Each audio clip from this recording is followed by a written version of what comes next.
The battle for the best combat handgun rages on. There are really two top contenders in my mind that stand out.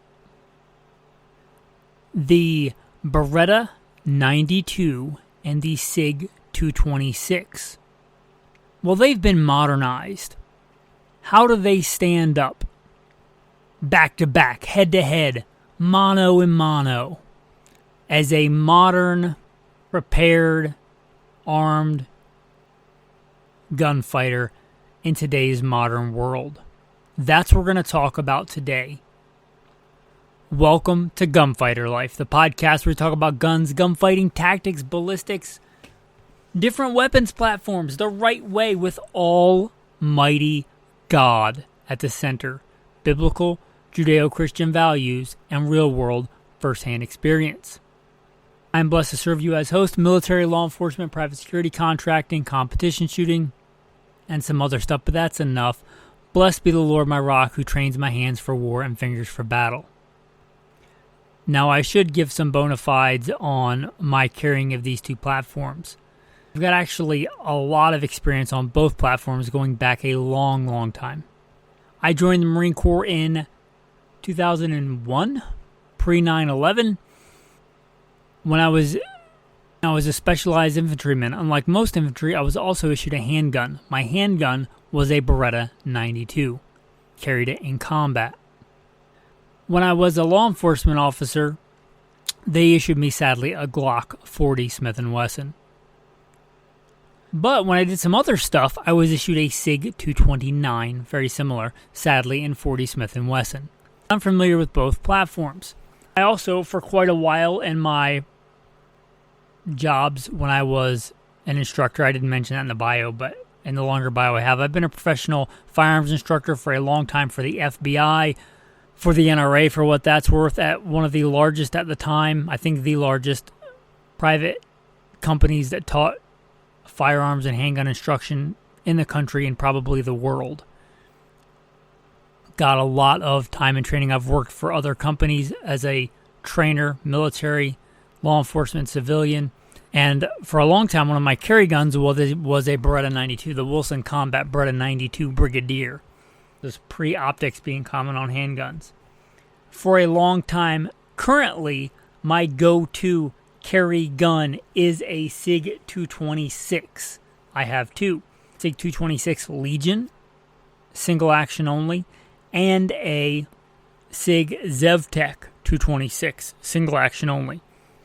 I prefer single action only. I knew there was no way that a regular Beretta double single was going to stand up to a single action only. Single action only is faster. So I put it to a vote a long time ago. This is months and months ago, guys. This episode is months in the making, a lot of months. The guy that just does an unboxing video for the GunTube Glitterati. He's like, this gun's so great. They sent it to me for free. How great it is. I trained with this gun for months. I put up a poll on Patreon. I said, what do you guys want me to spend the Patreon money on? What you guys contribute to? And the winner, surprising to me, was a Beretta 92 single action only. I have a Beretta, thanks to you patrons, a Beretta 92X.I single action only. Very similar to my SIG, specifically to see how it stacks up to the SIG. So I have experience with both platforms. So I've been training with this new Beretta for months. The only thing I've been training on, but wanted to give it a decent shakeout and see how it went. So the test today is not the only training I've done with it. I've trained it for a long time. Today was kind of like the head-to-head test. I'll get into how they performed. But first, let me talk about kind of the platform itself. Now, these both went head-to-head in the M9 trials. Not these exact versions, right? But the basic platform went head-to-head in the trials. The Beretta won, and I don't think unjustly so. But both the Beretta and the SIG 226 passed. They passed the endurance tests. They passed the tests.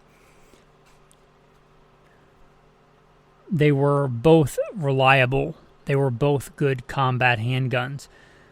The main difference, unlike the majority of modern handguns that use a Browning tilting barrel system, the Beretta uses a bottom swinging locking block. Now, I don't mean to tactisplain, gunfighter splain to you as a tactical version of mansplaining, but unless you get a giant, ridiculous slide like on a high point, which is a straight blowback, you need something to drop the pressure from the initial detonation. The peak pressure of a cartridge is very short, microseconds, milliseconds, and then it quickly drops. But you need some kind of locking mechanism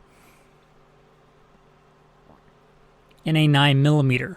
There aren't very many, unless you just go to the ridiculous like a high point. Not that they don't work, they're just not very ergonomic, right? Unless you get that giant heavy slide, you need a locking mechanism. The most common one today is a Browning tilting barrel system. The barrel itself has a hood on it that locks into the slide. They both travel back together, and then they unlock once the pressure has dropped to a safe degree. The Beretta, unlike most modern handguns, does not use that. It uses a bottom falling down locking block. This means that it keeps the barrel and the slide and the sights in a more linear orientation as they move to the rear. I think it's a better system. There, I said it. The main operating system, I think, for the Beretta is long evolution, but I think it's a better system. That being said, it's a more complicated system. A more elegant system, but it is more complicated.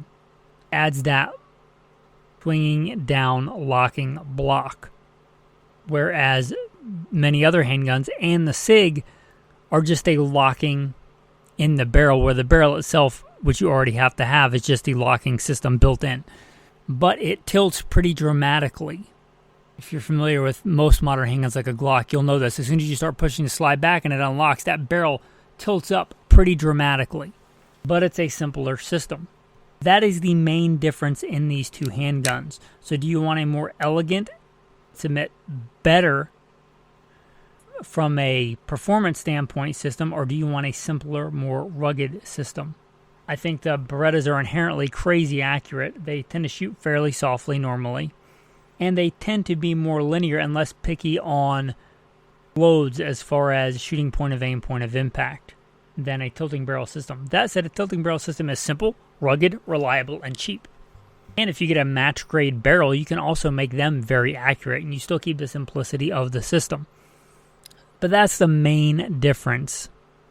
Another major difference is that the Beretta has an open slide, unlike most modern handguns, because it doesn't lock up on the top and the front. It has a big open slide. This does not eliminate like double feeds, but it greatly reduces them. And it gives you generally less reciprocating mass. To get a similar mass slide, you might have to get like a cut slide or a lightning cut slide in a similar design. It's a fantastic design. It also, again, because there's no free lunch, most things are a trade-off, you can also get more dirt and stuff in the system because it's an open top slide. Both are hammer fired. Both have very good triggers in their double single, or in this iteration, the single action only. I'd say that's all a wash. Ergonomics, they're both pretty similar. Most of that would just go down to personal taste. They both have very good ergonomics. Both of them take a dump on a Glock as far as ergonomics go. They have very similar magazines. Forget which way it is, but I think you can cut the magazines with a different notch and it'll fit in both. They're very similar metal steel magazines. They both have very good magazines. They both weigh around the same. They're both full-size fighting handguns. They're traditional. Both are a double single action. Traditional models, the Beretta has no safety. It has a decocker only. The Beretta had a slide-mounted safety, which I was never a big fan of. If you're going to run one of those, I encourage you to get the decocker only version, so it's more like the SIG, or I would encourage you to convert yours to a decocker only. No reason for a double action trigger pull to also have a manual safety, in my opinion. So I'd convert it to the decocker only. My Wilson Combat is a decocked only. I do think that in general, if we're talking just the regular platforms, the traditional designs, I do think the Beretta is a little bit softer shooting. I find a little bit snappier feeling recoil in the SIG, not by much. Okay, let me talk about these modern iterations. Both the SIGs that I have, the Legion and the ZevTech, single action only conversions, and then we'll get into the optics mounting. But both safeties, they're both very good. I think that the ergonomics on the safety itself are a bit better on the SIG than the Beretta, but both are very good. The SIG's just a little bit wider, a little bit easier to click off, and a little bit easier to use to shoot faster to rest your thumb on, but both are very good. Both of these have ambi safeties on both sides. Both are good. The major difference being that if you're familiar with the 1911, the Beretta is more like the 1911 in that when you engage the safety, you cannot move the slide back or forward. The SIG, on the other hand, with the safety engaged, you can move the slide back or forward with the safety engaged. This has an advantage or a disadvantage depending on what you prefer. You can lock the slide with the safety on, the gun won't fire, but it also means it's not going to get knocked out of battery or something crazy. Well, if it's in a holster, I don't know that matters. The good thing about you being able to manipulate the slide with the safety engaged is you can load and unload the gun and it's not going to fire. You don't have to put the weapon on fire to unload it or load it. That's a big advantage. I would never encourage you to carry day to day without a round in the chamber, but let's say you had it in a bag or in your center console or something, you carried it condition 3, you could just rack the slide on the Beretta, or rack the slide rather on the SIG, whereas with the Beretta, you have to make sure you take the safety off. If you don't take the safety off, you cannot rack the slide. You may find that as an advantage or disadvantage, but it is a major difference. Okay, now let me talk about the major thing here, and that's optics mounting. Optics are a thing in 2025. I was kind of a Luddite for a while, but optics on handguns just are better. They are a force multiplier. I'm not saying you have to have one, but they are better. They are faster. They are simpler to use. They are less that you have to do, which means all of the things being equal, you get a hit on a given size target at a given distance faster than you will without an optic. I've done enough training to know that that's true. So optics in 2025 on a handgun are not a must, but you're at a major handicap if you don't have them. Okay, here's the major difference in these two platforms. With the SIG, it's got a big traditional slide. It's got a giant runway for an optic, meaning you can mill out the slide and mount an optic down into the slide. This is a major advantage. A lot of people talk about bore axis for shooting, which is a thing. But also, that bore axis, the higher your optic is above the bore axis, the more it's going to move in relationship to you shooting, right? It's going to rock back and forth more because it's higher up off the gun. It's also, if the optic weighs, it doesn't weigh a lot, but it weighs something. And the optics plate, if you have one, pure steel can weigh quite a bit. So you have that reciprocating mass high above the bore. The SIG, you can cut down into the slide, even lower than the original slide, and mount the optic. Case in point, my Zev has regular height sights, and I can co-witness with a big, I would say plus size, like competition size, big plus size optic. I can use and co-witness with regular iron sights. Also, a big chunk of that weight is down into the slide, and you've removed quite a bit of weight from the slide to mount the optic. It is a complete opposite of that for the Beretta. Because the Beretta has that big open top slide and the top of it is very sleek and small and svelte back behind where the firing pin is, which normally would be good, means that there's not a lot of real estate to mount an optic. They, I think, did kind of a minimum, and I love Beretta, but I think they did a minimum here to mount just a hashtag #MeToo look I can have an optic. One big disadvantage is you have to have an optics plate, which I'm not a big fan of. Simpler is generally better. I can just get 2 giant screws and mount directly into my slide with 2 big beefy screws into a big piece of steel. That's preferable to me than a couple of screws in an optics mount and then a couple of screws mounting my optic into the optics mount into the slide. So right there, that's a major disadvantage. Also, unique to the Beretta, you have a firing pin block that moves upward, which normally, who cares? However, that means your optics plate has to be so big that it clears, unless somebody engineered an optic that would have a cutout inside it for the firing pin block, which somebody could, but it's not a popular enough platform. I think they will. So your optics plate has to be pretty big and high and beefy. Case in point, the Beretta came with really high suppressor height sights, which normally I would say great, but even with that, with a similar optic, I can't co-witness. Whereas I can co-witness with regular sights with the SIG, I cannot co-witness, even with suppressor height sights with the optic, a similar size optic with the Beretta. Now here's another thing.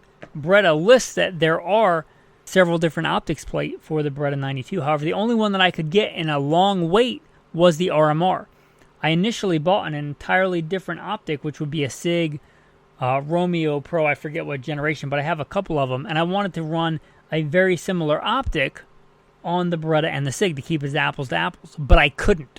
I had to find a similar sized optic, similar sized window with an RMR cut. Why? Because that's the only thing I could find to mount on the Beretta. So that's an issue. But if you look at these two guns, the major difference is you have this giant big steel plate that mounts on the top of the Beretta, negating some of that light handy slide. And you have to have it mounted so high that even with suppressor height sights, I can't even come close to co-witnessing. I measured a bunch of optics. I think with a regular Trijicon RMR and this giant plate, I could maybe co-witness. It would be close. But I measured it with a micrometer, and I think that I could. However, it would be at a disadvantage because the RMR, as much as I love them, have a smaller window than these fast optics that I'm running for the test. So that would put it at a major disadvantage. I didn't want to do that. I would not want to carry a gun with an optic that I could not co-witness iron sights, because my philosophy is I'll use the optic, and then because eventually it will, when it stops working, I'll just use the iron sights, and I still have a really good gun with iron sights. Well, with the setup I have with it right now, I can't co-witness. So when the optic goes out, I can't shoot the gun safely at any amount of distance to hit a target because I don't have a dot.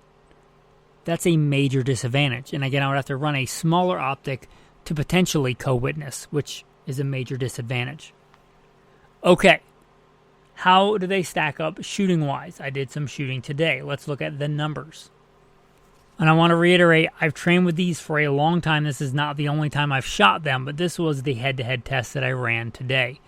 Pretty standard. I did some fast draws with both, just getting warmed up, so I wouldn't. And I started training same drills with a 22, so I wouldn't, be cold on one and not the other. So I would be warm shooting both. So I shot a Mozambique drill, 2 to the chest, 1 to the head, at 7 yards. I shot, let's go with the 92X.I first, the Mozambique drill, around 7 yards, 2 to the chest, 1 to the head, from the draw. Not touching the gun, just hands at the side, draw, 2 to the chest, 1 to the head. 2.13, 1.97, 1.94, 1.90, 1.96. For the SIG 226, 2.04, 1.90, 1.81, 1.67, 1.75. You don't have to be good at math to see that the SIG 226 faster. I saw this on the quick draw as well. I didn't keep the numbers. I was significantly faster with the SIG. And I don't think this has anything to do with the holster because I used a similar holster on the 22 as I did with the Beretta, and I was fast with it. So I wouldn't blame it on the holster, but I was faster with the SIG. If I did my math right, the average for the Beretta was 1.98 seconds from Mozambique at 7 yards from the draw. 2 to the chest, 1 to the head. For the SIG 226, for the SIG, the average is 1.83. Is that a big difference? Yeah, if somebody's trying to kill me, I'd say it is a big difference. It's a big difference to me, especially over 3 shots. You talk about a competition. You could go from first place to third place with a fraction of a second over the course of a couple of hundred rounds. This is 0.9 down to 0.8 something in 3 shots. So yeah, that's a big difference to me. There's no second or third place in a gunfight. You either live or you don't. You're gravely injured, right? But Yeah, that definitely can make a difference. I also did we call it a drive down response just from circles that I've run in, but fire 4 rounds at the small center of a target. Think about the size of a not a USPSA, but a IDPA zero down, if you're familiar with that target. But like draw at 7 yards, and how quickly can I get 4 rounds in that? With the Beretta 2.57 and with the SIG 2.05. It's a decent amount of difference. What do I contribute this to? If I'm pontificating, I would say the optics plate is not light, so that reciprocating mass may contribute to it. Also, this may have more to do with it. The optic is just quite a bit higher on the slide, so it's going to move more, which means it's going to take me longer to pick it up in general, and it's not going to stay as linear as the SIG 226 I'm milling down. I'm not, but the optic is milled down into the slide instead of hanging way up high on top of it with a very high above bore axis, whereas the other optic is much lower. I would say that has the majority to do with it, although I could be wrong. That's just me pontificating. So the SIG 226, and I think that optics mounting is mostly why. They're both good guns. Now, how does this stack up to the garbage gun of our day, the Glock? Well, I shot it against the Glock 17 Gen 5. And I've done a bunch of shooting with the Glock 17 Gen 5. As a private security contractor, I sadly often have to carry a Glock. I've won a bunch of competitions with the Glock. It's not that I can't shoot a Glock well, but just to give you an idea and how it compares if you're used to Glock, factory Glock 17 without an optic, this is just to give you a baseline. This is obviously not a fair comparison. Optics are better. I stated that earlier. But to give you an idea, the Glock 17, 2.79, 2.75, 2.57, 2.23, and 2.20. I'm not going to do the average on that because the fastest one with that was quite a bit slower than the slowest one with any other platform. Surprise to no one. It doesn't have an optic, and the trigger is about as mushy as the nastiest bowl of grits you've ever seen. It's just a horrible, horrible trigger. The amount of pre-travel and take-up and grit in a Glock trigger is notorious, right? And that adds to it. You have to do more to sink that good headshot at 7 yards. I do on these other two with a nice, crisp, clean trigger. They're single-action guns. They have a better trigger, newsflash. So, what are some other things, some afterthoughts? Okay, I think that I don't know what the MSRP is, but this was I bought this with Patreon money. It was a special on PSA. It was one of their daily deals, the Beretta, and I think I paid $600 or $700 for it, including the optics plate, which I had to add, which was like $50. That said, my SIG Zev, which I didn't shoot against, I should mention, I shot this against not the Zev. Shot it with the cheaper. These numbers are against the cheaper Legion. The Legion is like $1,300 last I checked, and the Zev is like $2,000. That's a big deal. You're better off if you don't have, if you don't have a lot of money.